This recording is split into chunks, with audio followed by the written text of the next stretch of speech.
2003. Patrice Beau, neurólogo, sale de su consultorio médico. Apenas llega a la calle, 2 disparos suenan. El médico se desploma. Solo le da tiempo de decir algunas palabras enigmáticas. Una chaqueta marrón. Y también dijo, lo he visto antes. Sus heridas son muy graves. Tuvo varios paros cardíacos y decidimos no continuar la reanimación. El sufrimiento era total. ¿Por qué asesinar a un padre de 5 hijos? Un día, su padre los dejó en el colegio y no lo vieron más. No menos de 6 testigos vieron al asesino. Las declaraciones son contradictorias. ¿Quién apretó el gatillo? ¿Una esposa desesperada? ¿Un marido celoso? La policía presiona con preguntas a los colegas de la víctima. Díganos el nombre de la amante del Dr. Beau. Fue así tan directo. La pregunta fue muy agresiva. ¿La disputa financiera con un contratista de obra se arregló con un derramamiento de sangre? En varias ocasiones, el contratista se mostró muy agresivo, al punto de amenazarnos. ¿Quién se benefició del asesinato? En el hospital su reemplazo causó polémica. ¿Quién ocupará su lugar? Su reemplazo fue nombrado de manera autoritaria. ¿O debemos centrarnos en los pacientes que a veces se ponen agresivos con sus terapeutas? A mí me han amenazado algunos pacientes. Es verdad que estamos expuestos. Y el Dr. Beau atendió a una gran cantidad de pacientes.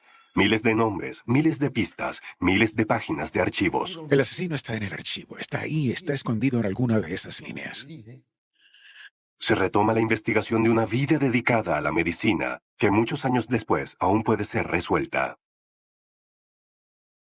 Estamos en Nemours, en Seine-et-Marne, a 80 kilómetros de París.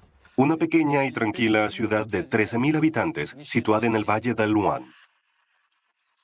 A pocos metros de este paisaje de postal, el doctor Patrice Beau recibió 2 disparos de escopeta cuando salía de su consultorio. A pesar de las pistas que ha examinado la policía, el asesino no ha sido identificado después de varios años. El caso sigue sin resolverse. Su esposa, Nathalie Beau, y sus 5 hijos aún esperan respuestas. A falta de nuevos datos, el juez de instrucción podría cerrar el caso en cualquier momento. Por eso hemos querido profundizar en este caso para aportar una nueva visión y quizá reunir nuevas pruebas que puedan ayudar a relanzar la investigación. Martes 13 de mayo de 2003. Otro día activo para el doctor Patrice Beau. A las 8:30 de la mañana ya está en su consultorio, en el primer piso de una pequeña casa en la calle Edlan. Los martes solo atiende a pacientes por la tarde, pero le gusta ir temprano a su consultorio para ordenar sus expedientes, leer su correo y hablar con sus colegas sobre asuntos de trabajo. Su mujer, Nathalie, acaba de llevar a sus hijos al colegio y tiene que ir al instituto de Nemours, donde enseña francés. Como tiene tiempo esa mañana, pasa a ver a su marido antes de dar su primera clase. Estaba en Nemours a eso de las 9 de la mañana y recuerdo muy claro que me dije, si hay puesto abajo, me estaciono y subo a despedirme de él por hoy. Y así lo hice. Nathalie Beau solo se queda unos minutos. Patrice está ocupado. Está hablando por teléfono con un colega sueco, quizás preparando una conferencia o una investigación. Le mostré la hora y le dije, escucha, me voy y... Recuerdo que dejó el teléfono sobre el escritorio y me dijo, Suecia puede esperar, así que dame mi beso de despedida. Luego me fui a trabajar. Único neurólogo de la ciudad de Nemours, Patrice Beau está desbordado de trabajo. A las 10 de la mañana ya está retrasado. Se dirige al hospital de Nemours, donde dirige la UTD, la Unidad de Tratamiento del Dolor. Allí trabaja toda la mañana con pacientes. Luego pasa por el hospital de Montargis en la tarde y finalmente regresa a su consultorio privado, donde atiende a los pacientes sin interrupción hasta las 9 de la noche. El día aún no ha terminado. La noche está muy cálida y silenciosa. Patrice Beau continúa en su trabajo. Actualiza los expedientes de sus pacientes, redacta informes y responde a todos los correos electrónicos recibidos. No me preocupaba que no llegara, eso era normal. Un día ajetreado. Él estaba acostumbrado a esos días ajetreados. A las 11:25 de la noche, el médico apaga la computadora. Se prepara para irse a su casa en Grès-sur-Loing, un pueblo a 7 kilómetros de Nemur. Sabe que su mujer lo está esperando. Es martes 13, y el 13 de cada mes es un día especial para los Bo. Nos casamos el 13 de febrero y todos los 13 cenábamos juntos. Era como si estuviéramos de aniversario, de boda, todos los meses. Así que preparé la cena y luego me cansé y me quedé dormida. Eran las 11:30 de la noche cuando Patrice Bo tomó su bolso, metió unos cuantos expedientes y apagó la luz del consultorio. Bajó las escaleras y salió a la calle. Se volteó para cerrar la puerta y recibió el primer disparo. Unos segundos después, un segundo disparo. Patrice Bo cayó al suelo.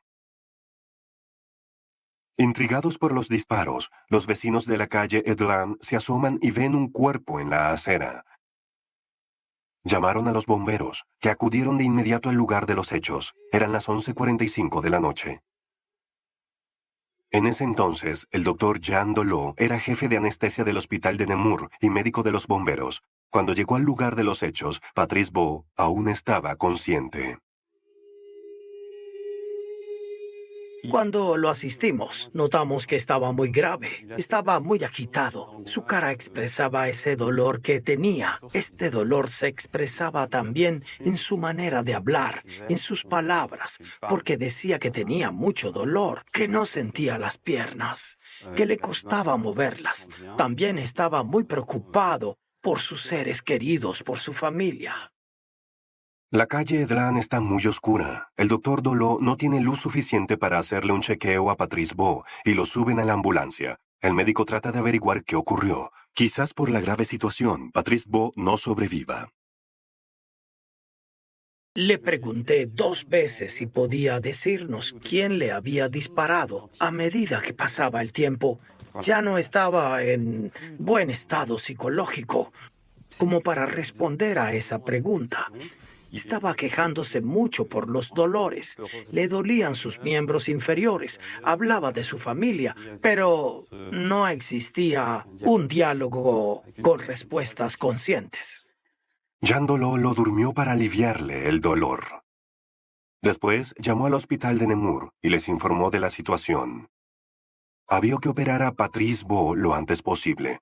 Tras unos minutos de haber llegado al hospital, el estado de Patrice Bo empeoró de repente. El doctor Bo sufrió su primer paro cardíaco al llegar. Lo pudimos recuperar. Lo trasladamos de inmediato al quirófano, que está cerca. El cirujano estaba allí preparado y el doctor Bo ya estaba dormido, así que pudimos intentar detener la hemorragia.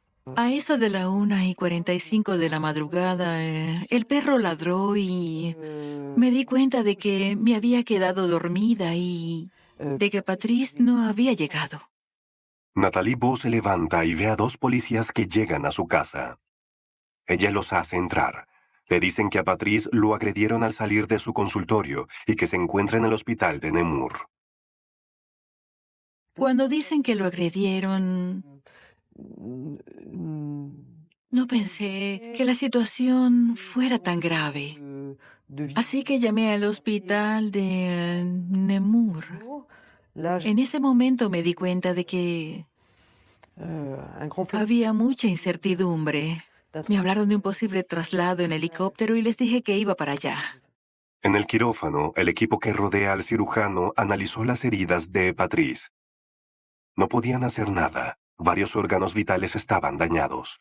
Había un gran agujero en el tórax con daños pulmonares evidentes y otros daños, como dijo el cirujano tras su exploración, daños irreparables porque los vasos centrales estaban muy afectados. Asimismo, el corazón estaba muy afectado. Tuvo varios paros cardíacos y ante la imposibilidad técnica de detener la hemorragia, decidimos interrumpir la reanimación. Patrice Bo fue declarado muerto a la 1:50 de la madrugada. Sus amigos y compañeros no pudieron salvarlo. Nathalie llega más tarde. Patrice acababa de morir. Fue entonces cuando me di cuenta, en muy poco tiempo de que había dejado a mis hijos en casa y que me acababan de dar la peor noticia de mi vida de que lo habían asesinado. En estado de shock, regresó a su casa. ¿Y si el hombre que mató a su marido quería atacar a sus hijos? Por fortuna, todo está tranquilo. Los niños duermen. Con el corazón abatido, despierta a su hija mayor para darle la terrible noticia. Sin preguntar mucho, Morgan comprendió enseguida. Y esperamos las dos juntas hasta que amaneciera. Y esa mañana yo no podía hallar las palabras para decir, para contarles a los demás hijos que se despertaban, que esperaban a su papá para irse al colegio. Despedí a mi marido el martes por la mañana y más nunca regresó. Jean-Marc, se le asignó la investigación al servicio de la Policía Judicial de Versalles. Es uno de los mayores departamentos de investigación criminal de Francia. Y tú lo conoces bien porque tú lo dirigías. Pero no trabajaste en el caso Beau. No, me jubilé del servicio de la Policía Judicial de Versalles a principios de 2003, pero trabajé mucho tiempo con algunos de los policías que trabajaron en ese caso. Conoce bien el contexto. ¿Qué es lo que más te llama la atención de este caso? Como suelo decir, no existe un caso de homicidio normal, ni siquiera para un policía que se ha ocupado de centenas de casos. Pero este caso me sorprende. En primer lugar, la ubicación. Nemours no es una ciudad propensa al crimen. La población es tranquila y no le gustan los ajustes de cuentas. El crimen sangriento es bastante raro aquí. Y es más raro en una zona como esta. Lo notas al mirar alrededor. Es una zona residencial suburbana, con bonitas casas de clase media, y la gente que vive aquí es muy tranquila. Es el último lugar donde uno esperaría ver a alguien tiroteado. Sobre todo a un médico. No es un profesional que la policía judicial suele colocar como de alto riesgo. Patrice Beau es un neurólogo establecido, tiene una clientela y una situación económica cómoda. No se relaciona con grupos peligrosos, lleva una vida sin incidentes. Nadie se esperaba que le dispararan de esta manera. Mucho menos él. Me gustaría que analizáramos el preciso momento en que se produjo la agresión de el Dr. Beau. Terminó una larga jornada de trabajo porque apaga la computadora a eso de las 11:30 de la noche. Quizás esté muy cansado, solo piensa en llegar a su casa. Cuando va a salir por la puerta del consultorio, da los pasos habituales que ha hecho cientos de veces. Apaga la luz, saca las llaves y se gira para cerrar la puerta. No presta atención a su alrededor, no está predispuesto. Entonces está a merced del asesino, totalmente vulnerable. Sí. Y puedes imaginarte el shock, la incomprensión, el terror cuando recibió el primer disparo. Cuando la policía descubrió al médico ensangrentado en la puerta de su consultorio, no sabía nada de las circunstancias del ataque ni del arma utilizada. Pero los hallazgos en el lugar del crimen, la autopsia y sobre todo el análisis balístico proporcionarían las primeras pistas. El caso Beau, la escena del crimen. La Brigada contra el Crimen de Versalles, asignados por el fiscal de Fontainebleau, acudieron a la calle Edran pocas horas después de la tragedia. Hicieron las primeras observaciones. Hallan 2 rastros de sangre en el suelo, frente a la puerta de la entrada del consultorio. Los análisis posteriores demostrarán que son de la víctima. En la acera, los policías encuentran las llaves del Dr. Beau y contra la pared su bolso. También encontraron decenas de perdigones de plomo en el suelo. Estas pruebas materiales les permitieron tener una idea más clara de lo que pudo haber ocurrido. Este oficial de la Policía Judicial de Versalles estuvo a cargo de la investigación en su momento, pero sus nuevas funciones lo obligan a permanecer oculto. Podemos hacer suposiciones porque en la escena del crimen encontramos las llaves del Dr. Beau, que abren la puerta que conduce a su consultorio en el primer piso. La puerta está abierta. Las llaves están en el suelo. Cuando le dispararon, quizás estaba cerrando la puerta. 2 días después, el cuerpo de la víctima fue trasladado al Instituto de Medicina Legal de París para practicarle la autopsia. Patrice Beau murió de una hemorragia interna provocada por el disparo bajo la axila izquierda. El segundo disparo en la espalda solo le causó una herida superficial. No se apreciaban marcas defensivas en su cuerpo. El doctor Beau no opuso resistencia. Todo hace pensar que fue atacado por sorpresa. La Policía Judicial de Versalles le encargó a un experto en balística que analizara los perdigones encontrados en el cuerpo de la víctima. En primer lugar, este informe de balística nos dice que quizás el cartucho utilizado era de caza. Un pequeño perdigón utilizado para la caza menor. No se puede hacer nada con los perdigones. Absolutamente nada. Los investigadores no pueden relacionar estos perdigones con el arma utilizada por el asesino. Para saber más, fuimos a ver a Pierre Laurent. Es un experto en balística. No trabajó en este caso, pero tiene experiencia en muchos casos criminales.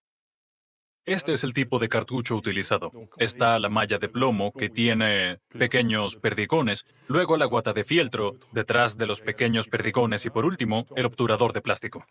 En el caso que nos interesa, estos pequeños perdigones son 7 de plomo, son muy comunes. La guata de fieltro es muy clásica, es muy corriente. Y el obturador de plástico es un obturador que se fabrican millones cada año para uso deportivo o también de caza.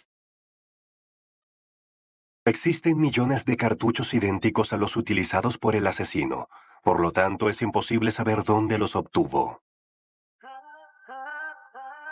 Otra conclusión de la experticia es que gracias a los tipos de guata encontrados en el cuerpo de la víctima, sabemos que la munición fue disparada por una escopeta de calibre 12.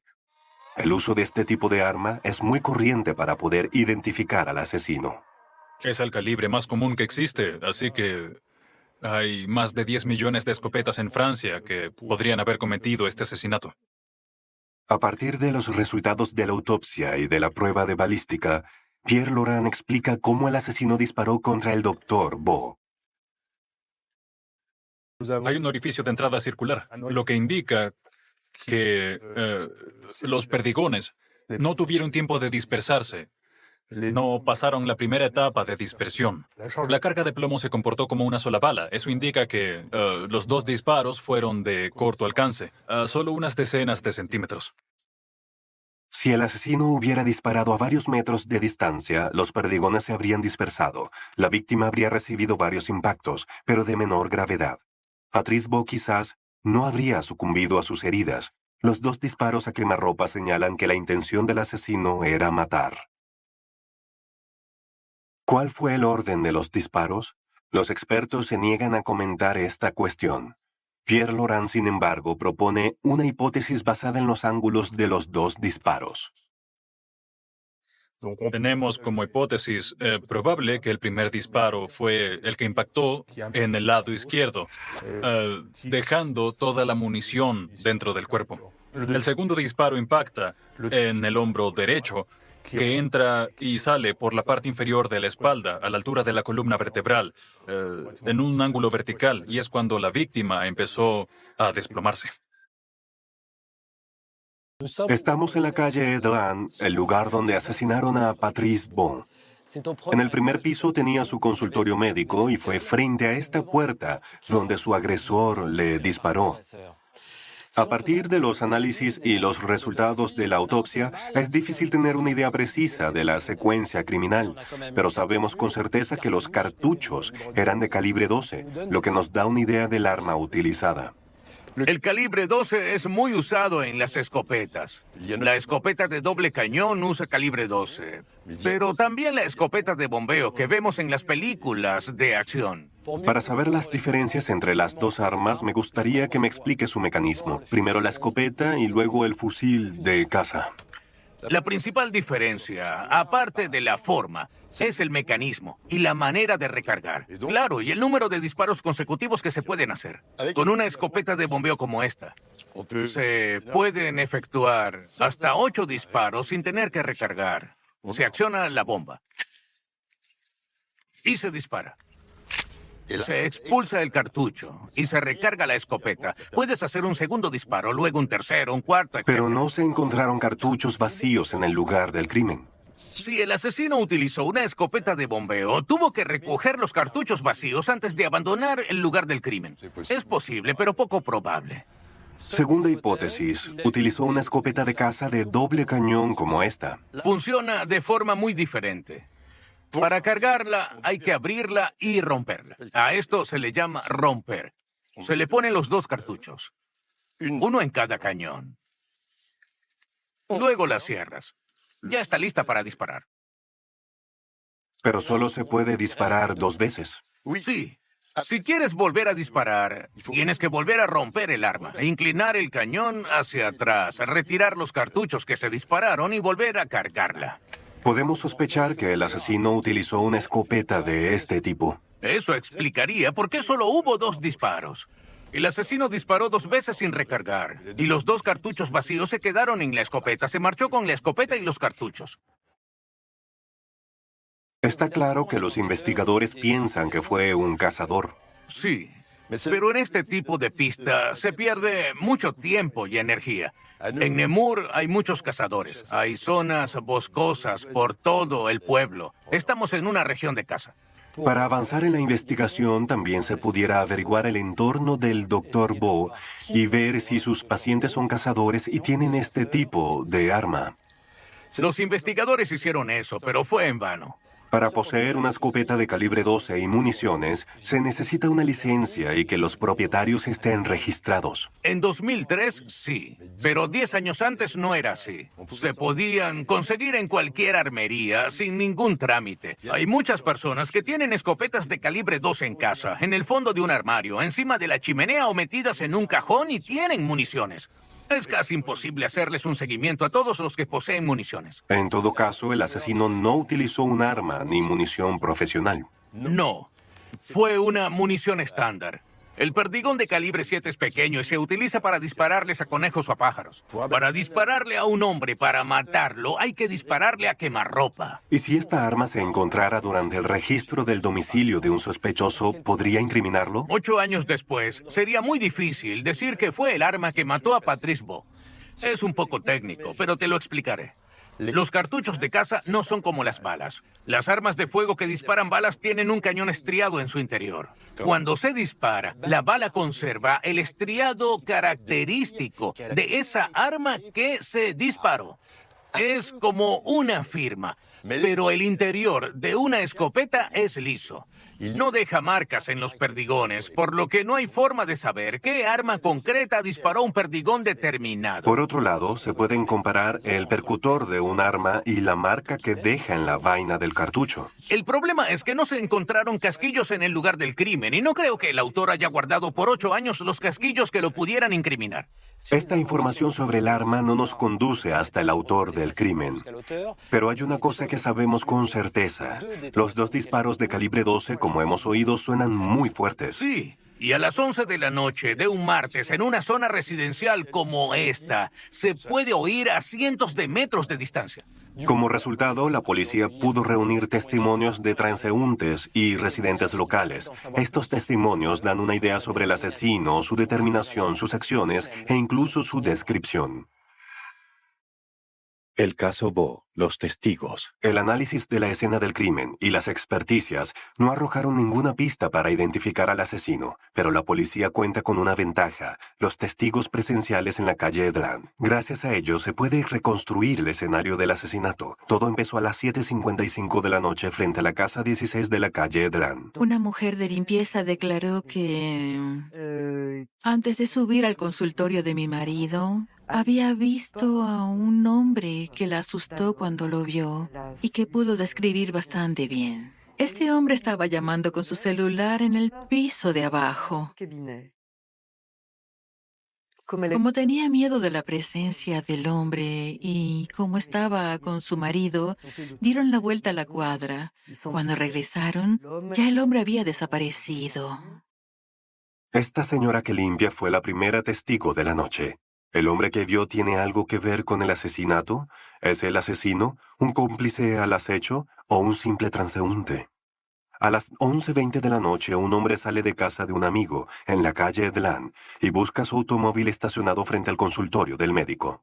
Este hombre salía de ver un partido de fútbol en la casa de un amigo cuando vio a un hombre en la acera de enfrente de la casa 16 de la calle Edlan. Estaba mirando fijamente la única luz que había en el primer piso, que era la luz del consultorio del Dr. Bo. El hombre lo miró, tenía miedo, disimuló un poco, pero no vio el arma porque quizás el asesino la escondió. El hombre ve a este misterioso individuo, se sube a su auto y abandona la calle. Era el segundo testigo. Unos minutos más tarde, en el primer piso de la casa número 20 de la calle Delan, una mujer se va a acostar. Aceptó contarnos lo que oyó y vio esa noche, pero de manera anónima para proteger su seguridad. El padre de mis hijos se iba a trabajar. Luego de que se marchó, yo oí 2 disparos. Pensé que le había pasado algo, por eso me asomé por la ventana. En ese momento vi a un hombre cruzando la calle con un fusil en la mano. El hombre era bajo, corpulento y tenía el cabello castaño. Tercer testigo de la tragedia. Hay muchas razones para creer que el hombre al que vio caminar con un fusil en la mano era el asesino. Es el mismo que estaba mirando hacia el consultorio del neurólogo unos minutos antes de los disparos. En la casa número 12 de la misma calle, otra mujer vio pasar al mismo hombre armado por delante de su casa. A diferencia de la testigo anterior, dijo que era canoso. Era la cuarta testigo. Y aún quedaban más. El hombre de la escopeta sigue su camino. Camina tranquilo por la calle Edlan y dobla en la primera esquina. Antes de girar a la izquierda en la calle Giraud, pasa por delante de la ventana de la planta baja de la casa 13 de la calle Edlan. Su dueña, la señora Janine, también oyó los disparos. Se asomó a la ventana y vio al asesino. Janine es la quinta testigo. Unos segundos después, o apenas un minuto, una camioneta blanca arrancó y se marchó muy rápido en dirección a la avenida de París. El hombre de la escopeta se fue en la camioneta blanca para alejarse de la escena del crimen. Janine identificó más tarde la camioneta como una Iveco. Pocos minutos después, Manuel, el hijo de Janine, salió de la casa y fue justo donde yacía el Dr. Bo, quien pudo decir unas palabras muy misteriosas.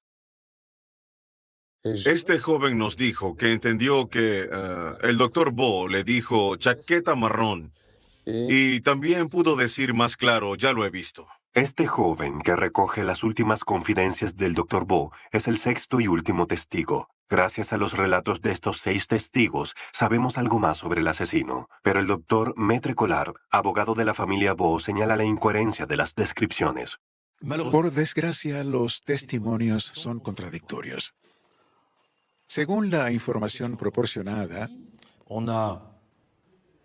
tenemos la altura aproximada, la corpulencia, la edad aproximada, pero nada más.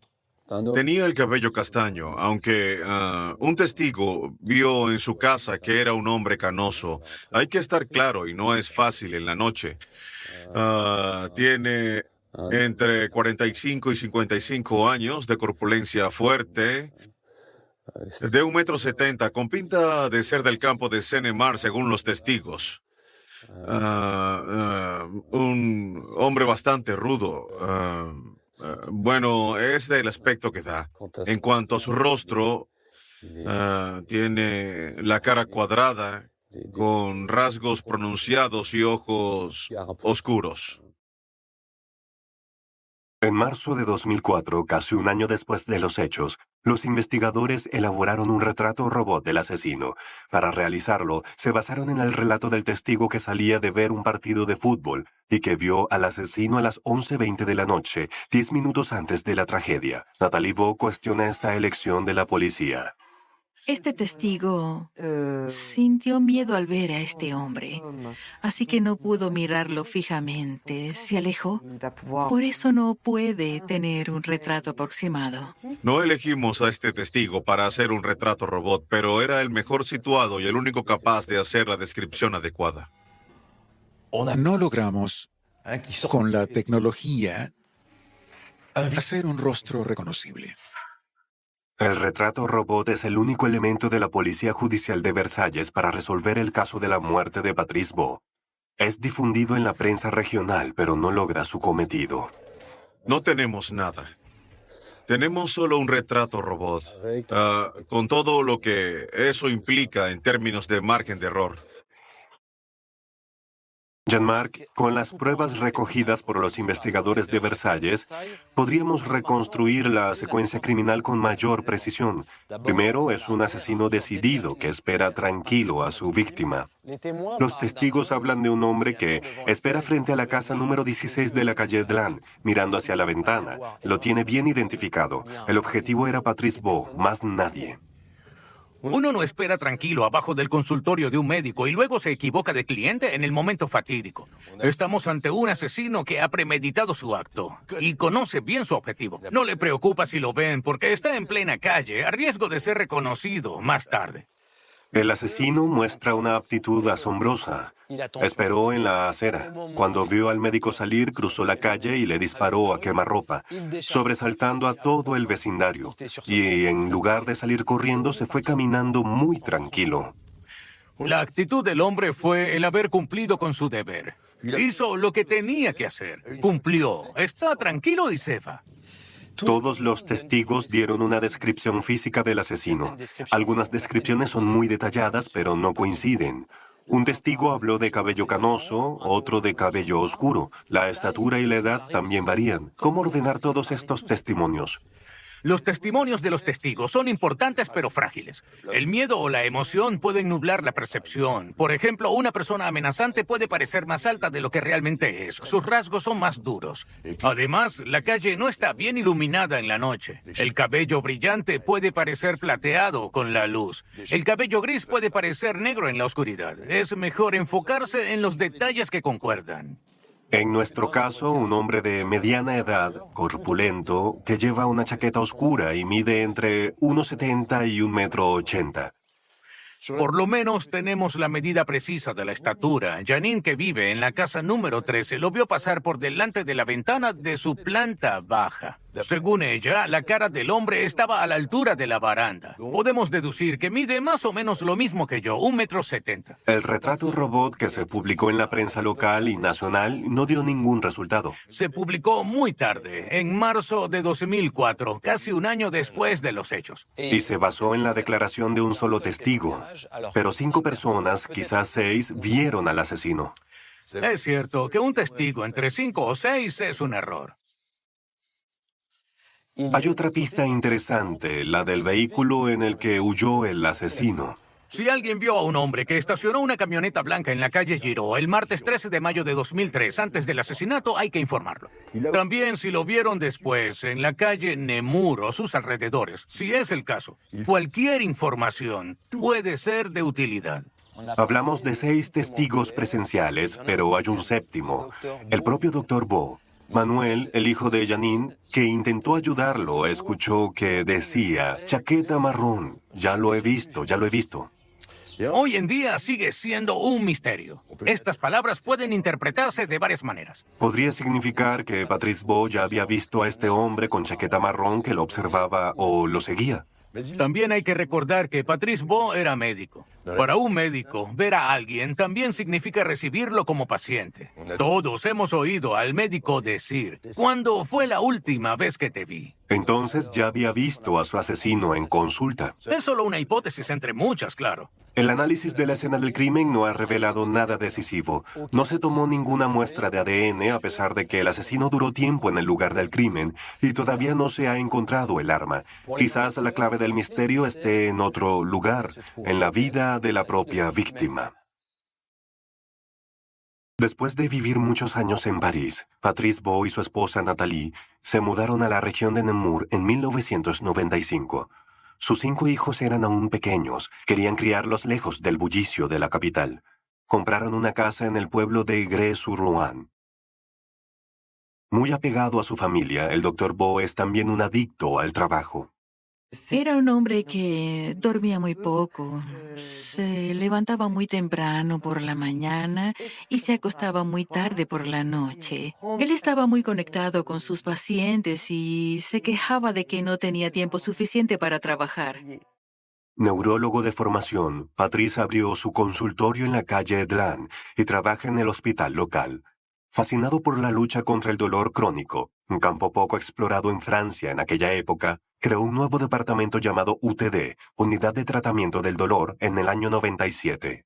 El doctor Jean-Luc Saclier es anestesista en el hospital de Nemours, es cofundador de la UTD junto con Patrice Beau. El objetivo de los dos médicos es ambicioso, atender a los pacientes que no responden al tratamiento. Atendemos a pacientes complicados, pacientes con patologías graves, patologías antiguas que le ocasionan problemas a su médico habitual. Para aliviar a sus pacientes, la UTD se basa en un enfoque multidisciplinario que reúne a distintos especialistas en torno a los pacientes. El éxito de este enfoque ha sido rápido. El servicio que se ha hecho un nombre a nivel local, regional y sobre todo departamental. Nos enfocamos solo en el campo del dolor. Como un verdadero impulsor de ideas, Patrice Beau asumió muchos proyectos y se impuso como líder del departamento. Era una de las principales figuras del hospital. El neurólogo Gerard Mick era uno de los mejores amigos de Patrice. Admiraba su lucha por sus pacientes con dolor crónico. Trataba a sus pacientes como un profesional sanitario local, es decir, un neurólogo que trabajaba en la comunidad, cualquiera que fuera la patología que presentaran. Y sobre todo, a los pacientes con dolor crónico que requerían un seguimiento y la coordinación de los actores locales e institucionales. Sabía hacer todo eso, estaba consciente que trataba con personas. Con Cecile Larantec, trabajó con el Dr. Beau desde sus inicios. Formó parte de la UTD como enfermera coordinadora. Involucraba a todo el mundo y nunca te hacía quedar mal cuando intervenías en las reuniones. Al contrario, invitaba a cada miembro del personal a dar su punto de vista, siempre con mucha modestia. No intentaba presumir de sus conocimientos. En absoluto, era una persona humilde. Patrice amaba su profesión y tenía mucho trabajo. Además de su consulta de Nemours y la UTD, acudía al hospital de Montargis para analizar las pruebas neurológicas. Y 2 días a la semana trabajaba también en la Fundación Rothschild de París. El doctor Jean-Baptiste Thiebaud, neurocirujano de la fundación, conocía a Patrice desde hace 20 años. Intentó seguir trabajando en el área, pero también investigar sobre el dolor. Por eso acudió a la Fundación Rothschild y participó en actividades internacionales en el marco de la Sociedad Internacional para el Estudio del Dolor. Abrió el camino de la imagen funcional del dolor neuropático en Francia, pero no tuvo tiempo de desarrollar este aspecto. Patrice Beau también tenía otra pasión, seguramente la más importante para él. Su mujer y sus 5 hijos, 2 niños y 3 niñas. La más pequeña solo tenía 8 años cuando muere. No dudó en asociar a su familia con su amor por la medicina. Participábamos mucho en su vida profesional y tenía esa gran capacidad que tienen las personas excepcionales, porque creo que era una persona excepcional, de explicarte las cosas de una manera tan sencilla que tienes la impresión no solo de entenderla, sino casi de estar a la altura para poder explicárselas a otras personas. Curioso por todo, músico consumado, tocaba el piano casi todas las noches. También le gustaba ir a la montaña, pero sobre todo se enamoró de Irlanda, país a donde llevaba a su familia de vacaciones todos los años. Y también allí la medicina nunca faltaba. Lo recuerdo bien en una roca en Irlanda, con una caña de pescar, explicándole a su hijo todos los mecanismos del cerebro que permitían comprender la estrategia del pescador, del pez, del funcionamiento de las cosas en la vida. Pasé gran parte de mi vida esperándolo. De vez en cuando me enfadaba y me decía, ¿cómo puedes esperarlo tanto? Pero cuando lo veía llegar, era tanta la felicidad que ya no había motivo para el enfado ni para nada más. El martes 13 de mayo de 2003, nunca regresó a casa con Natalie. Alguien decidió asesinarlo y destrozar el destino de esta familia tan unida. La propia palabra asesinato es tan violenta que tardé mucho en acostumbrarme a aceptarla. Escribí mucho esa palabra antes de poder decirla. Neurólogo ocupado con su trabajo, casado desde hace 21 años y padre de una familia numerosa con 5 hijos. Al parecer, la vida de Patrice Beau es intachable. Es inteligente, trabajador, enérgico y acomodado, pero sin ostentación. No se le conoce enemigos, pero los relatos del departamento de policía están llenos de estas vidas sin incidentes que acaban en tragedia. Y los investigadores saben lo engañosas que pueden ser las apariencias. ¿Qué hizo Patrice Beau para que le dispararan 2 veces a sangre fría? Para responder a esta pregunta, los investigadores tendrán que averiguar más sobre el hombre de Nemours y explorar los rincones más secretos de su vida privada. Porque cuando se trata de crímenes de sangre, siempre hay que tener en cuenta el móvil pasional o la rivalidad entre amantes. El caso Beau, un crimen pasional. Un neurólogo de renombre, un marido cariñoso y un buen padre de familia. La vida privada de Patrice Beau parece perfectamente feliz. Pero ¿y si no lo fuera? ¿Y si la vida del Dr. Beau fuera más turbulenta de lo que sugieren las apariencias? Pocos días después de la tragedia, los investigadores llegan al hospital de Nemours. Cuando llegaron los investigadores, mencionaron el crimen pasional, diciéndonos que el 75% de este tipo de crímenes son pasionales. Y me dijeron que le diera el nombre de la amante del Dr. Beau. Fue así de directo y agresivo. Para los amigos y colegas del matrimonio Beau en el hospital, la idea de que Patrice pudiera haber tenido un amante o simplemente aventuras parece imposible.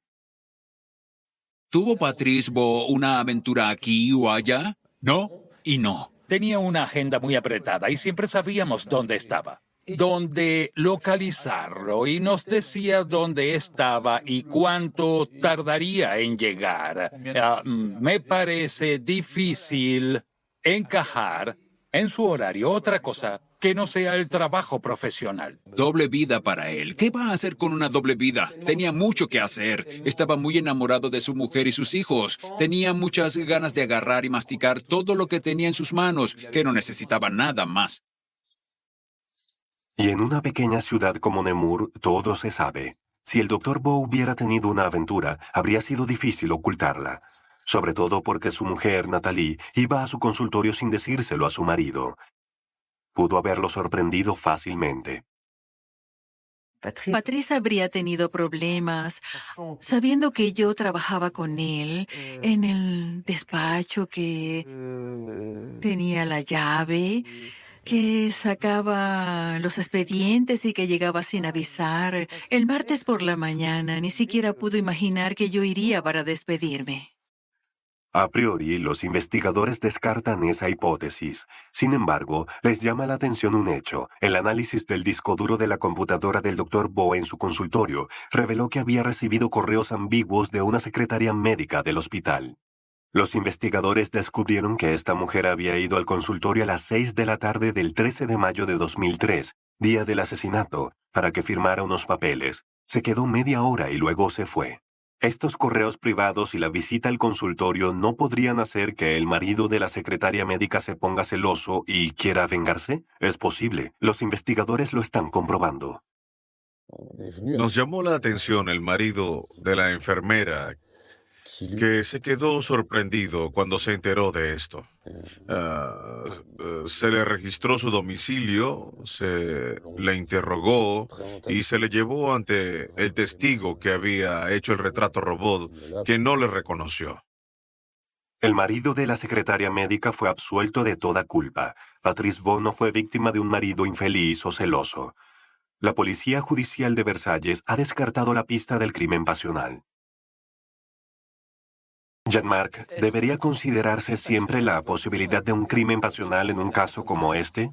Hay que plantearse este tipo de hipótesis. Amante despechada, venganza por parte de un marido infiel, sobre todo cuando la víctima tiene una vida ordenada y no hay una explicación lógica para su muerte violenta. ¿Podemos saber todo sobre la vida privada de la víctima?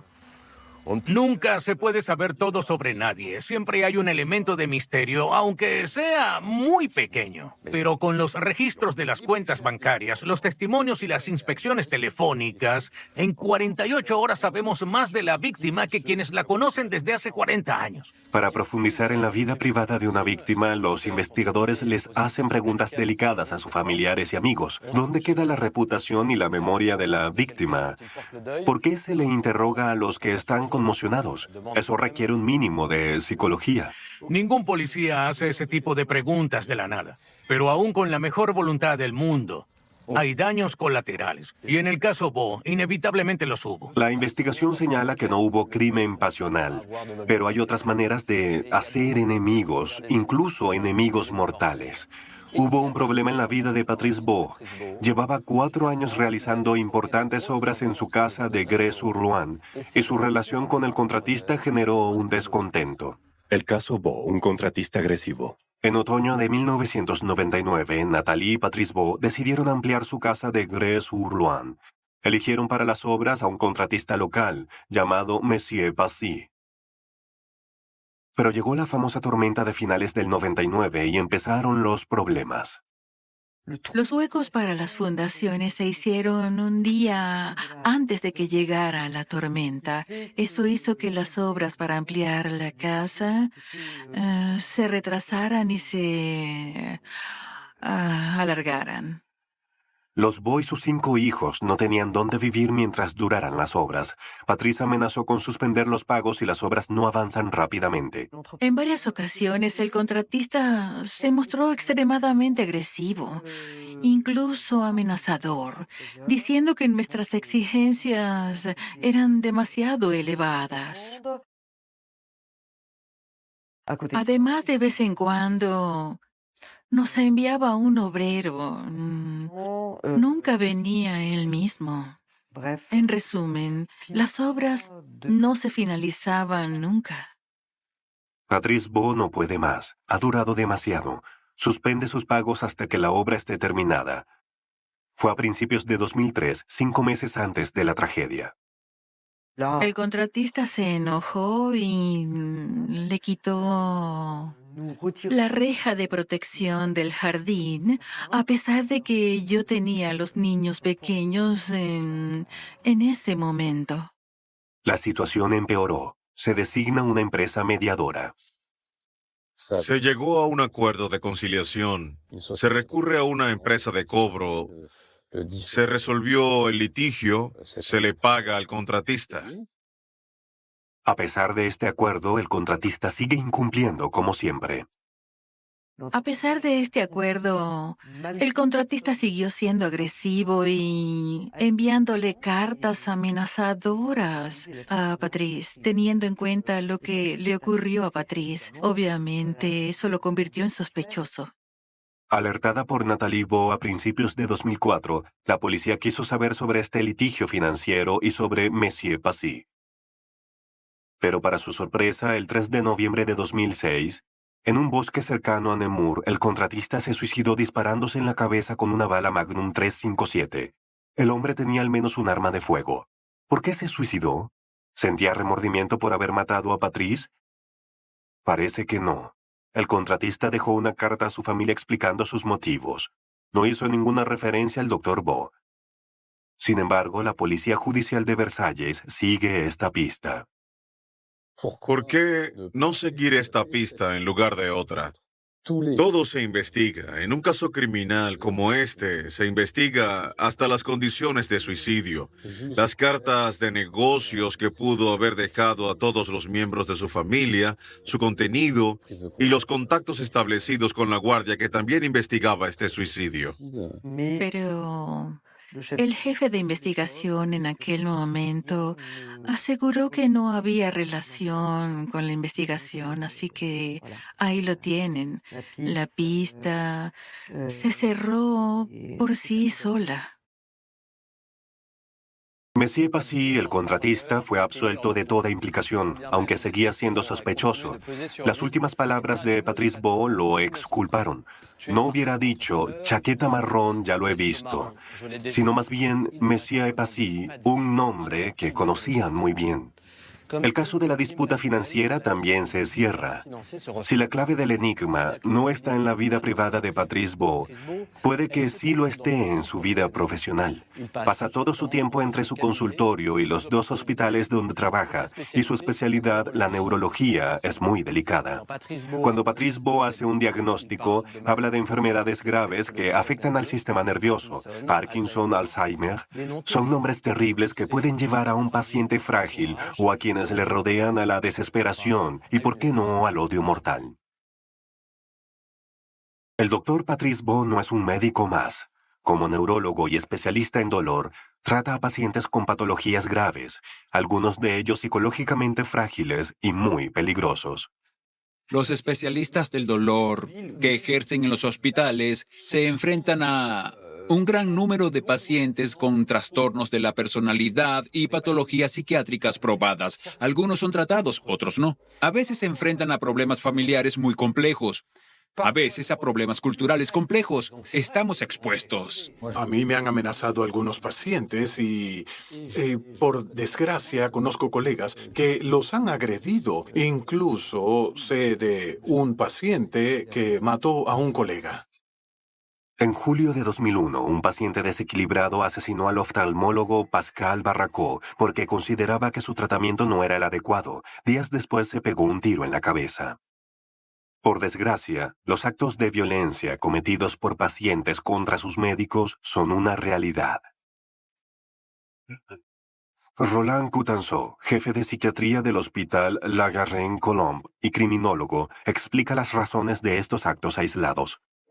Tener un rencor contra alguien es una forma trágicamente humana de aceptar que uno no está curado, que sigues estando mal. Entonces, el paciente, en su foro interior, en su subjetividad, remarca un sentimiento culpando al médico de sus cosas. Lo podemos imaginar como un circuito cerrado que se pasa en el silencio del cerebro del paciente.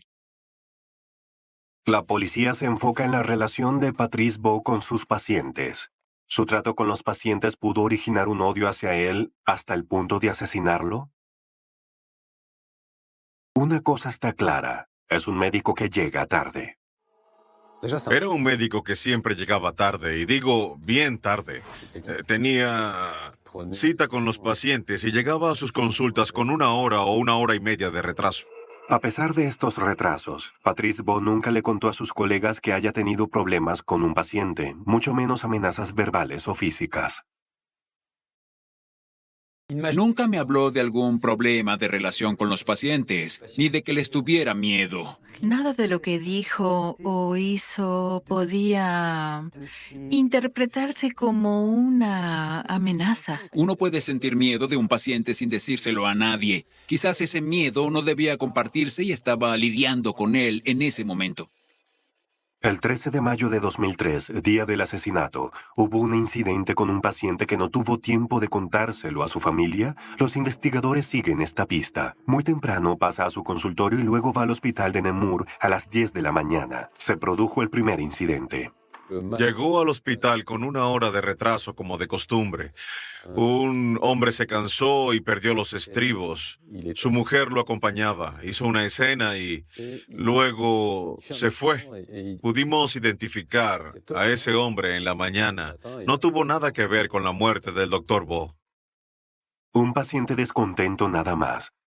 Alrededor de las 7 de la noche, se produjo un segundo incidente en la calle Edlan. Un hombre estaba en la sala de espera. Entró, se enojó, se dio la vuelta y se marchó.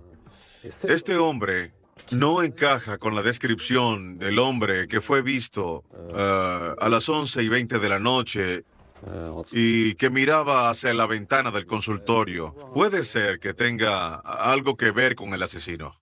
Nunca encontraron a este hombre enojado. No tenía cita. Su nombre no aparece en ninguna parte. No sabemos por qué estaba en la sala de espera, por qué se enojó y por qué se fue.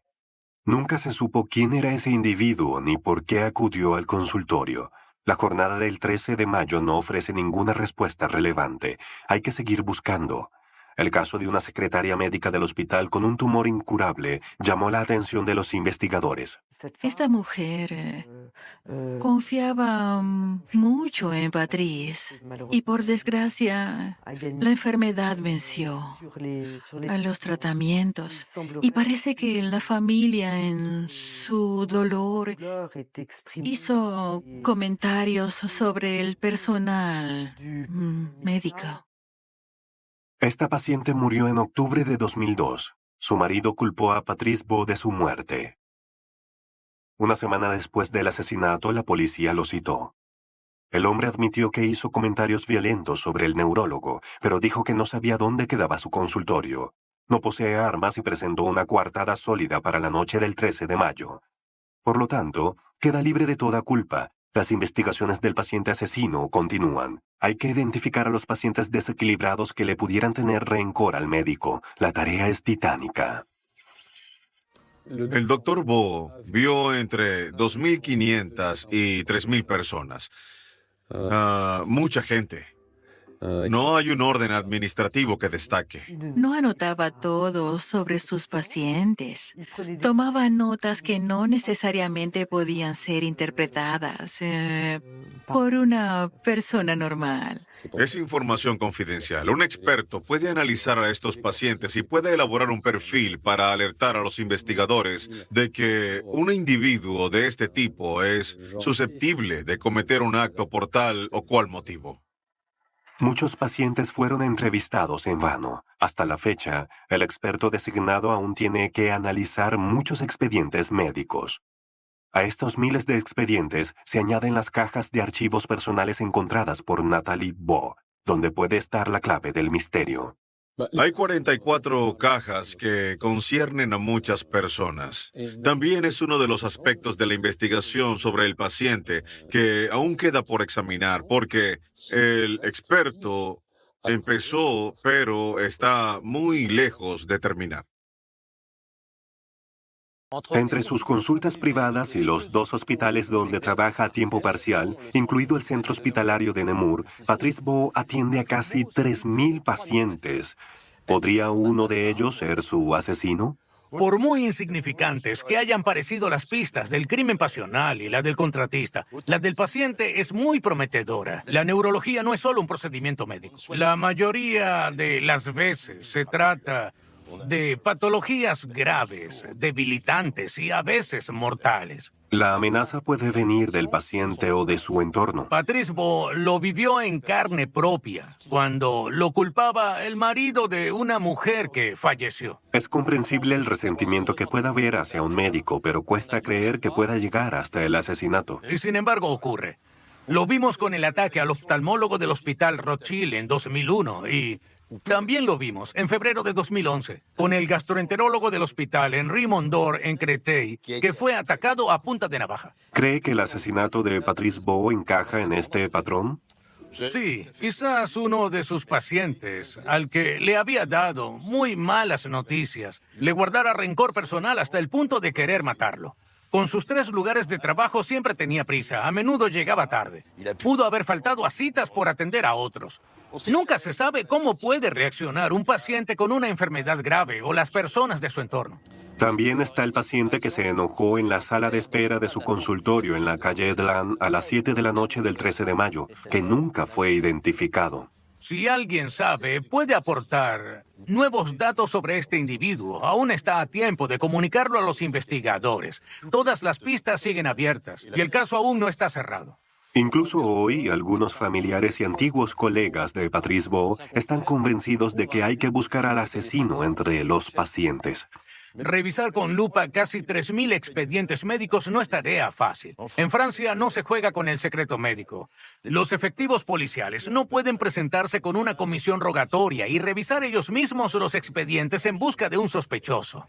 El juez de instrucción tiene que nombrar a un experto reconocido por la orden de médicos, que consultará él mismo cada expediente y responderá a los investigadores caso por caso. ¿Cómo puede esto obstaculizar la eficacia de la investigación? Este médico, por muy competente que sea, juzgará la pertinencia de cierta información con su visión de médico y no con el de investigador. No le interesan los mismos detalles y, sobre todo, eso retrasa la investigación. En estos momentos, la lista de pacientes está lejos de ser revisada en su totalidad. Puede ser que contenga la clave del enigma, pero es una aguja en un pajar.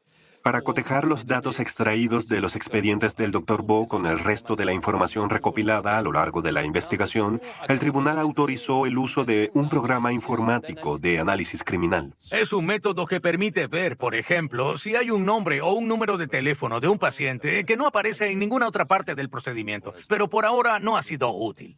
Mientras esperamos una pista útil de las computadoras, la vida profesional de un neurólogo puede ser muy interesante. Merece la pena preguntarnos, si no fue un paciente quien asesinó al Dr. Patrice Bo, ¿pudo haber sido un colega? ¿Una rivalidad profesional? Patrice Bo ingresó al hospital de Nemours en 1995. 2 años más tarde, junto con el Dr. Saclier, creó la unidad de tratamiento del dolor. Rápidamente se convirtió en el principal impulsor del servicio, un servicio que es una referencia en su campo. Todo el mundo tenía su lugar en este departamento. No había rivalidad alguna dentro del departamento. El equipo que Patrice Bo y yo creamos, cuando se creó el departamento, era reconocido por todos. Tras la muerte de Patrice, se planteó la sucesión al frente de la UTD. Uno de los médicos del equipo, que había llegado en 2001, intentó imponerse. Una enfermera de la planta, que desea permanecer en el anonimato, nos cuenta los dolorosos días que siguieron a la tragedia. Este colega quiso reunir al equipo muy rápidamente, diciendo, bien, ¿y ahora quién va a ocupar su lugar? Apenas era el segundo día. Yo quedé sorprendida. Estábamos conmocionados por lo que acababa de ocurrir. Todos estábamos en estado de shock y nadie estaba pensando en absoluto en una posible sucesión. En absoluto. Su lugar fue asumido de forma autoritaria por un colega que evidentemente no contaba con el apoyo unánime de quienes trabajaban allí. Una gran parte del personal decidió abandonar la unidad tras la muerte de Patrice Bo, y yo fui uno de ellos. Algunos optaron por quedarse, pero no por mucho tiempo porque el clima en el departamento había cambiado. Se les informó a los investigadores del cuerpo policial de estos cambios en el seno de la UTD y decidieron interrogar al antiguo colega del Dr. Bo, cuya muerte parece haberlo beneficiado. Quieren averiguar más sobre la relación profesional entre ambos antes de la tragedia. El sucesor de Patrice Bo se negó a responder a nuestras preguntas. Su abogado Jacques Delga, que lo representa en su litigio civil no relacionado, aceptó hablar en su nombre. Creo que había una relación profesional muy estrecha, que este colega ayudaba al Dr. Bo en todas sus tareas, y me refiero a la mayoría, ya que a veces iba más allá. Al principio, este colega sentía una gran admiración por el Dr. Bo. Pero las relaciones entre los dos hombres se deterioraron. El Dr. Bo se volvió más crítico con su colega, que tenía poca experiencia en el tratamiento del dolor. Este colega se sintió humillado por los comentarios y las críticas. Se sentía un poco menospreciado y por eso a veces se enojaba. No se atrevía a decírselo al Dr. Bo a la cara. Se lo tomaba con mucha calma. Al parecer, poco antes de la tragedia, Patrice había decidido separarse de él. Varios miembros del equipo le habían comentado al Dr. Bo que querían deshacerse de este colega. El Dr. Bo nunca me lo dijo directamente, pero yo se lo oí decir. Mi cliente no estaba al tanto de eso. Niega que el Dr. Bo haya querido separarse de él. Simplemente me da la siguiente explicación, como suele ocurrir en los departamentos. Hubo una discusión una semana antes de la muerte del doctor Bo. Tal vez algunas personas escucharon esta discusión y sacaron conclusiones precipitadas. Según el abogado Delga, esta discusión no generó nada. Al repasar la jornada del 13 de mayo, los investigadores descubrieron que su colega había acudido al consultorio de la calle Edlan a las 9 de la noche. ¡Qué coincidencia! ¿Por qué fue tan tarde? ¿Quería asegurarse de que estaba allí esa noche? Mi cliente siempre colaboraba con el doctor Bo. Le llevaba expedientes cuando él se los pedía. Creo que el día después del 13, ellos tenían que asistir a una conferencia o congreso en una ciudad cercana. Todo esto explica, o me parece que explica, los movimientos de mi cliente. Los investigadores citaron al médico a la comisaría y lo interrogaron durante varias horas. Una cosa estaba clara: el hombre no coincidía con las descripciones de los testigos y no había ninguna duda al respecto. Si está implicado en este caso, sería como autor intelectual. Suponiendo que él sea el cerebro, por ejemplo, tiene que contratar a alguien. Pero no hemos encontrado a nadie que pudiera matar al doctor Bo por él.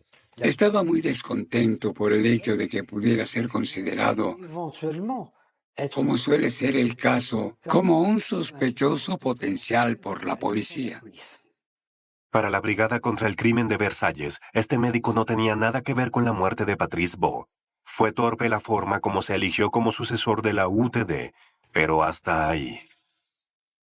¿Cómo analizar su comportamiento hacia los empleados de UTD? Se puede analizar de varias maneras. Es posible que la muerte del Dr. Bo lo hiciera jefe del departamento, lo que también es probable. Es posible que el cargo se le subió a la cabeza. Es posible. En la investigación, el cargo que ocupó después es solo una consecuencia de la muerte de Patrice Bo, pero no la causa de la muerte de Patrice Bo. La pista de la rivalidad con un colega parecía bastante prometedora, al menos al principio. Al principio, sí.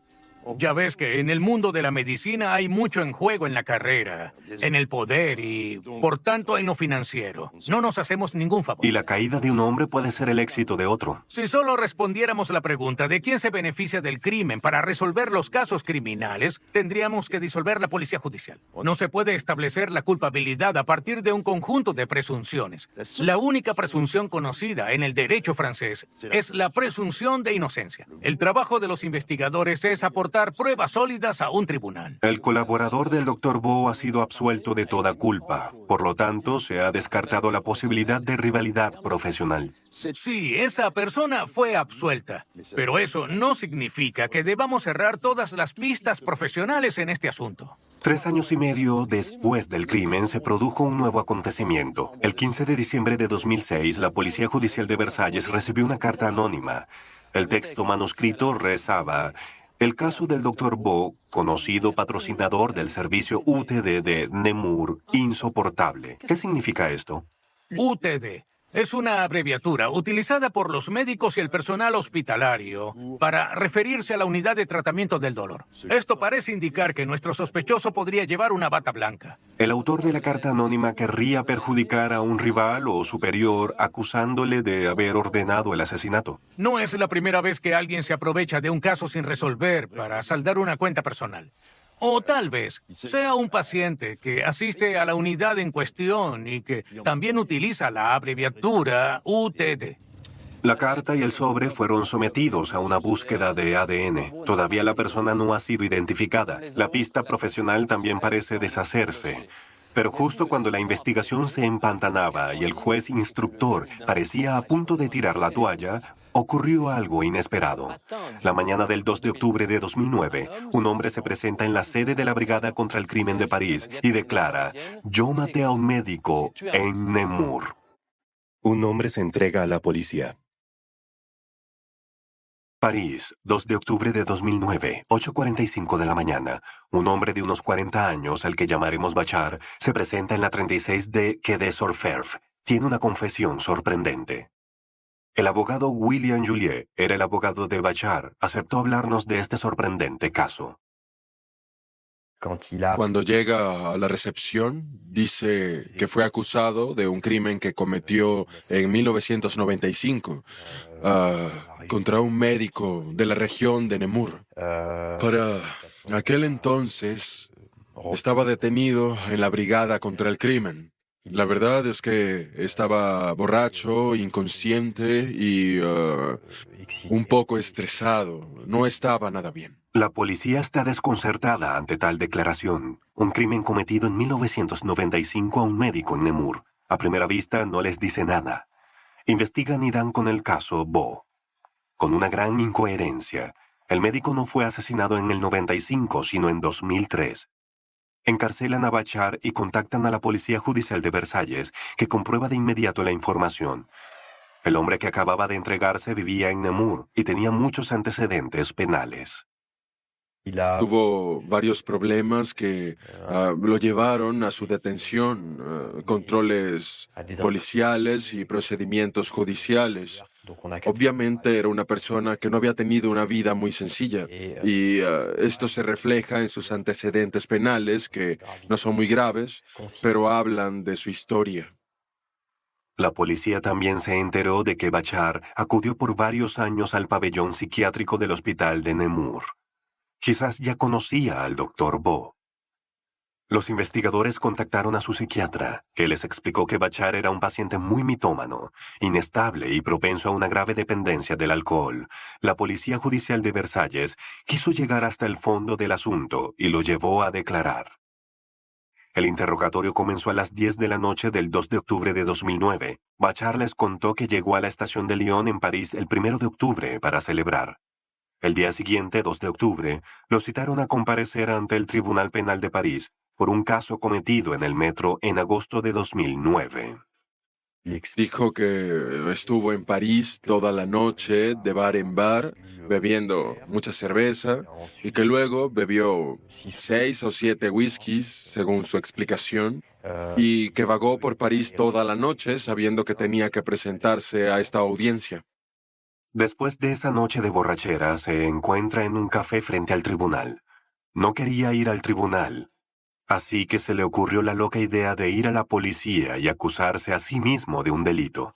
Luego responde a una pregunta que le hicieron los investigadores. ¿Qué tiene que decir sobre el delito del que usted se acusa esta mañana? Y él responde, no es cierto. Así que no hay una fase en la que se le interrogue, se le ponga en un aprieto, etc.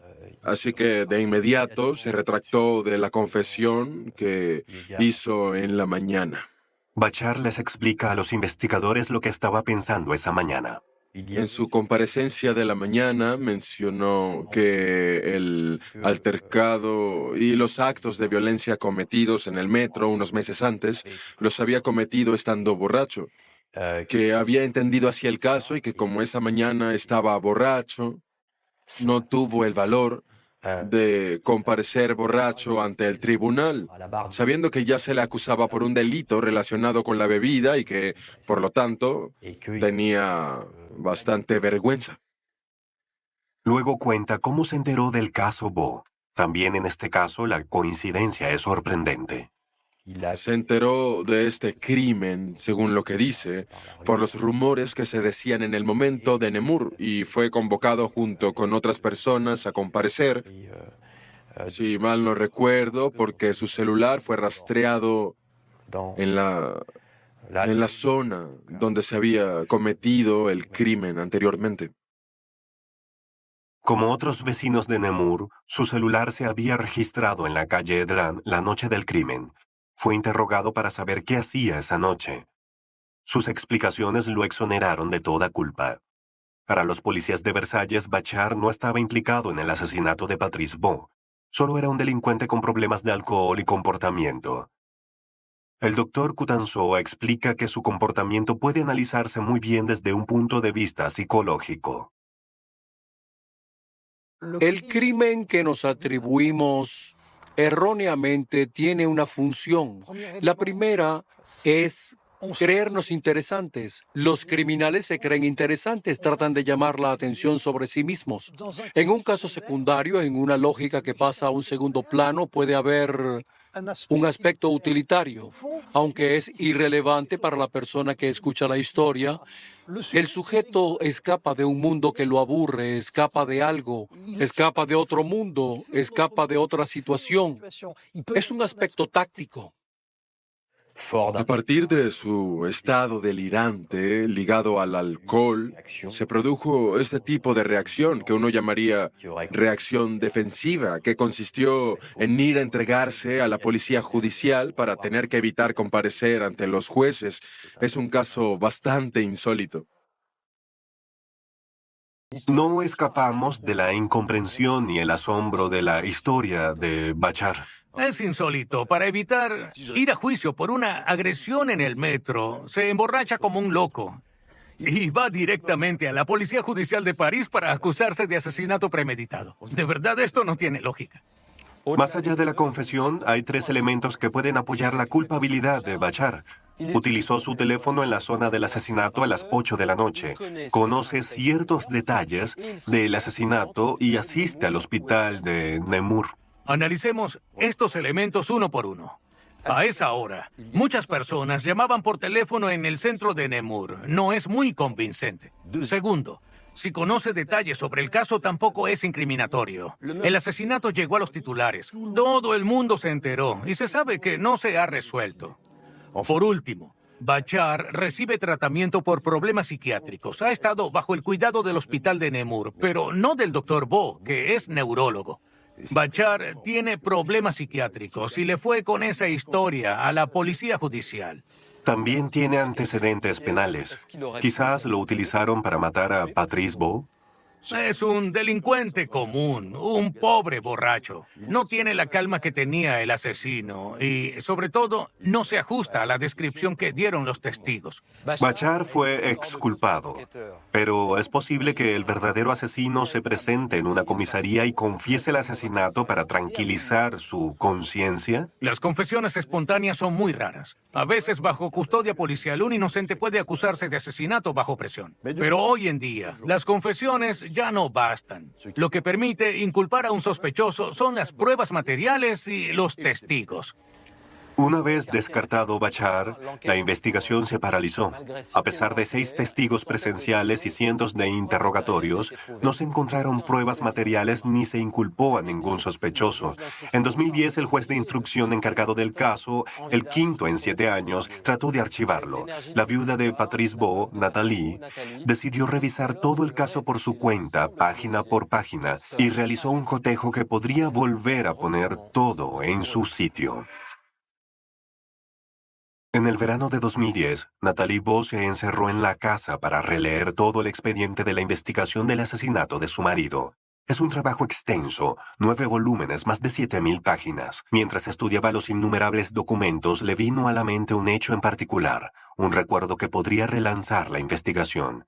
Fue a finales de abril de 2003, 2 semanas antes del asesinato. Fue con Patrice a una feria de antigüedades en su pueblo de Grès-sur-Loing. Mientras caminábamos por el mercado, pude sentir de repente la estupefacción de Patrice. Una estupefacción tan grande que tuve que preguntarle por qué parecía tan intrigado. Y me contestó que acabábamos de cruzarnos con un hombre que es paciente en la unidad de tratamiento del dolor, que dice tener una discapacidad del 80%, que dice ser sordo y al que habría visto hablando con unos vendedores de artículos de segunda mano y que se valía por sí mismo y parecía oír perfectamente. Patrice está muy perturbado por lo que acaba de ver. Sentí que lo estaban desafiando de verdad. Tanto que le pregunté, ¿pero estás seguro de que era ese hombre al que viste? Y me dijo, sí, estoy seguro. Nathalie les dio esta información a los investigadores poco después del asesinato, pero no pudo aportar ningún detalle. No sabía el nombre de este paciente, así que no tenía motivos para insistir más. Como soy miope, ni siquiera había podido reconocerlo. Me pareció que le faltaban demasiados detalles. Lo había mencionado, pero la policía no podía hacer gran cosa. Mientras leía los expedientes, encontró a este paciente inválido en las actas. A través de la investigación, los empleados del hospital de Nemur informaron de que el comportamiento del paciente era incompatible con las minusvalías que alegaba. Pascal Villeboeuf, periodista de Le Parisien, habló con algunos de estos testigos. Mucho antes de este asesinato, una empleada del Hospital del Centro del Dolor estaba en una discoteca local y vio a este paciente que decía ser inválido. Se da cuenta de que en realidad no está tan incapacitado como él afirmaba y al decírselo, el hombre la amenazó. En julio de 2003, el cuerpo policial lo cita, pero la audiencia no aporta ninguna prueba. Se estudiaron sus movimientos gracias a su teléfono celular. La policía judicial investigó a este sospechoso y, en particular, registramos los datos de su teléfono celular para ver si se encontraba en la zona. Es verdad, podemos comprobar que estuvo en la zona varias veces, unos días antes y unos días después. Si estaba en la zona esos días, es porque vive a menos de 10 kilómetros. A simple vista, todo normal. Y el día del asesinato, su teléfono no tuvo registros de llamadas. Así que en ese momento, se le descartó de la lista de sospechosos. Sin embargo, Natalie considera que los investigadores no tomaron en cuenta un elemento importante en el caso. Bueno, por lo que respecta a este paciente, Patrice había decidido, según supe, por la lectura que hice del expediente, citarlo a él y al psicólogo en el hospital de Nemur. Y el 15 de mayo sería 48 horas después del asesinato. ¡Qué casualidad! Para esa reunión el Dr. Bo seguramente habría hablado con este paciente sobre las inconsistencias de su incapacidad. Es imposible saber qué decisión médica habría tomado el neurólogo. Pero una cosa es cierta, desaprobaba que los pacientes fingieran patologías para recibir beneficios económicos. Diría que en lo único que era bastante rígido era todo lo relacionado con los certificados. Quería ser completamente legal con los certificados y no los iba a expedir complacientemente. Por supuesto, había personas que no les gustaba eso. El día de la citación, el 15 de mayo, el paciente fabulador corría el riesgo de perder su pensión de invalidez, que ascendían a 730 euros al mes. Es difícil imaginar a quién pudiera matar por unos cientos de euros. El menor motivo puede armar la mano del asesino. En su mente criminal, el asesino puede, a través de su psique, generar un verdadero móvil. No somos nosotros. Él puede matar por 100 euros. He visto crímenes cometidos por 45 euros. Natalie Bo espera que la policía judicial investigue bien a este insólito paciente. El caso se ha planteado, hay una serie de documentos, hay documentos que pueden desenmascarar las mentiras de este hombre, pero dejar la pista sin terminar no es satisfactorio. Jean-Marc, ¿qué opinas de la nueva pista mencionada por Natalie Bo? ¿Se puede matar a un médico por una pensión de invalidez? Lo que dijo el abogado Gilbert Collard pudiera parecernos ridículo, pero quizás no lo sea tanto para la persona en cuestión. Este hombre no solo pudiera perder su pensión si se descubre su falsedad, sino que el Estado pudiera exigirle la devolución de las sumas que recibió durante años, con sanciones y multas. Pudiera ser penalizado. Esto le costaría muy caro. El médico lo vio en el mercado y descubrió su falsedad. La próxima vez que vaya a consulta, está consciente que se verá en aprietos. Esto podría explicar las últimas palabras de Patrice Bo antes de morir. Ya lo he visto. Que pudiera significar, ya lo había visto en consulta en el hospital, pero que no recordaba su nombre porque no lo veía con regularidad. O tal vez lo había visto en el mercado hace tiempo, pero no recordaba haberse cruzado con él. Esa es otra explicación. Puede ser que el sospechoso llevaba una chaqueta marrón en el mercado. En todo caso, esto demuestra que la pista del paciente no ha terminado. En este caso hay una serie de presunciones. El individuo tiene la descripción dada por los testigos la noche del asesinato. Su comportamiento no es moral. Sabe que el médico lo descubrió y tiene motivos para sentir aprensión en su próxima visita médica, pero no hay pruebas materiales. Desde el principio ese ha sido el problema. No se trató con todas las precauciones necesarias, porque la prioridad era ayudar a una persona gravemente herida. Pero no se aseguró el perímetro lo suficiente.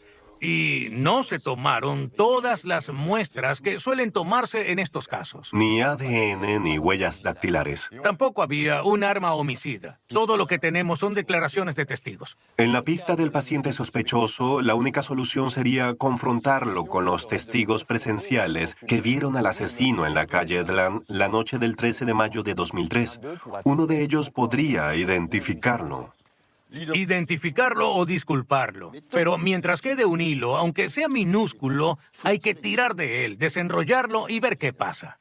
También hay que reconocer la valentía de Nathalie Beau, que tomó la iniciativa de reabrir todo el procedimiento de este caso. 7.000 páginas de expedientes de investigación es una tarea descomunal. Aunque fuera en CD-ROM, créame, se necesita un verdadero talento para descifrar la jerga de los expertos, las páginas mal escaneadas y las incomprensibles dimensiones numéricas.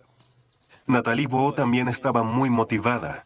A pesar del dolor, de las decepciones de la investigación y de la amenaza de sobreseimiento del caso, el tiempo no ha hecho más que reforzar su deseo de justicia. El caso Beau, epílogo. Me encuentro ante lo incomprensible. Lo incomprensible, sobre todo cuando sabes quién era Patrice, un hombre de 46 años, padre de 5 hijos, una persona equilibrada y comprensiva. Habría sido mejor otra manera. Preguntarle qué querían en lugar de matarlo. Desde hace 8 años, Nathalie lucha por saber la verdad, por conocer por fin lo que ocurrió aquel día y poder explicarles a sus 5 hijos por qué y cómo perdieron a su padre. La señora Beau es una mujer admirable. Nunca se rindió. Se podría decir que fue, en este caso, la investigadora y la policía. Mantenía en vilo a los servicios. Si queda algo por hacer, creo que merece la pena, a pesar del tiempo, a pesar de la retrospectiva que tenemos ahora. La pista indicada son los pacientes, los familiares de los pacientes.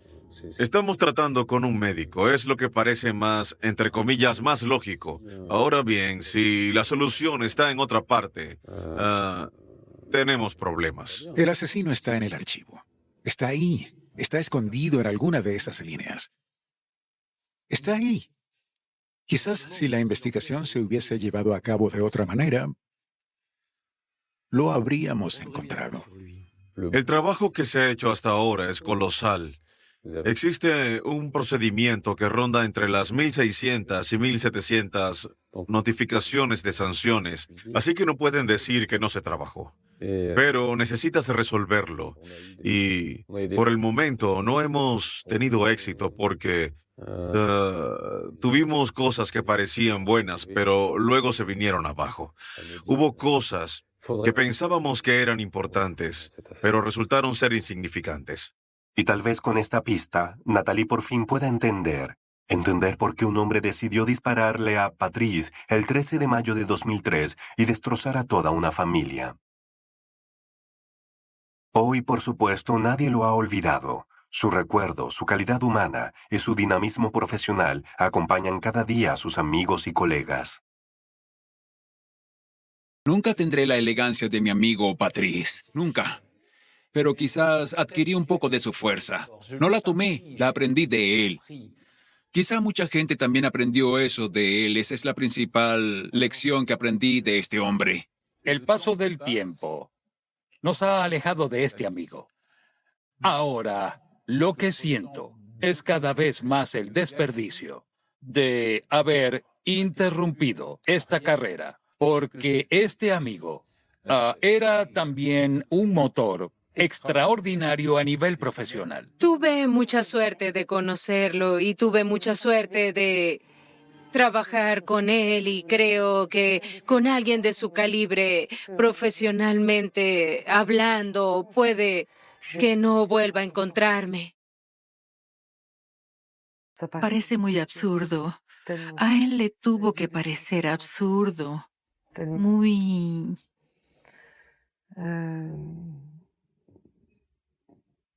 Bueno, es insoportable explicarles a los niños cómo hacer nuestras vidas después de que su papá fue asesinado. Es empezar la vida con una incomprensión total de los valores que el propio Patrice quería transmitir a sus hijos, que la profesión de médico es muy carismática, así que dejarse llevar por la violencia de esta manera, sí, parece absurdo. Absurdo. Llegamos al final de nuestro viaje sobre la pista del asesino de Patrice Beau. A lo largo de estos años de investigación, muchas puertas se cerraron, otras quedan entreabiertas, otras podrían abrirse y conducirnos algún día a la verdad. En los casos criminales, el tiempo que borra las huellas y los recuerdos suele jugar a favor del asesino. Pero el valor de una mujer sola, con